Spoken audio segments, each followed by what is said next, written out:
சாந்தி. அவ்யக்த சமிகை 9 மே 2026. बाप दादा என்ன சொல்றாங்கன்னா, सदा मास्टर सर्वशक्तिवान की सीट पर सेट रहने वाले ही अचल अडोल रहते हैं. எந்த குழந்தைகள் சதா மாஸ்டர் சர்வசக்திவான் எனக்கூடிய சீட்டில் அமர்ந்திருக்கிறார்களோ அவர்கள்தான் ஆடாது அசையாது இருக்கிறார்கள்.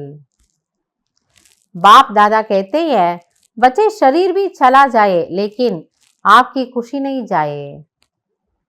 அப்ப பாப் தாதா என்ன சொல்றாங்களா, குழந்தைகளே, ஒருவேளை நீங்க சரீரத்தை விட வேண்டி கூட இருக்கலாம், அந்த நேரத்துல கூட நான் ஆத்மா எப்படி பிரியணுமா, குஷியா பிரியணுமா, खुशी போகாம பார்த்துக்கோங்க. पैसा तो उसके आगे कुछ है ही नहीं, कुछ भी नहीं है.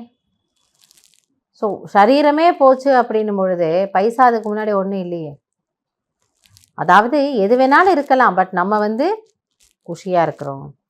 जिसके पास खुशी का खजाना है उसके आगे कोई बड़ी बात नहीं है. அப்போ பாபா சொல்லார், யாரிடம் குஷியினுடைய பொக்கிஷம் இருக்கிறதோ அவர்கள் முன்னால் மற்றது எதுவுமே ஒன்றுமல்ல, எதுவுமே ஒரு பிரச்சனையே இல்லை. और सदा सहयोगी सेवादारी बच्चों के साथ बाप दादा रहते हैं, इसलिए घबराने की कोई बात नहीं है. மற்றும் யார் நல்ல சேவாதாரி குழந்தைகளோ, துடிப்போடு இருக்காங்களோ, ஆர்வத்தோடு இருக்காங்களோ, அந்த சகயோகிகளுக்கு பாப் தாதா கூடவே இருக்கிறாராம்.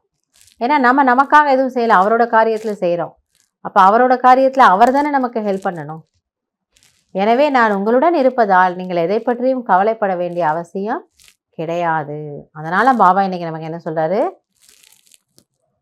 ஷரீர் பி சலா ஜாயே குஷி ந ஜாயே.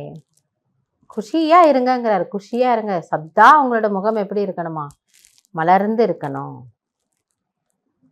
எனவே பாபாவுடைய இந்த சுத்தமான ஆசையை நம்ம நிறைவேற்றலாம். நல்லது. ஓம் சாந்தி.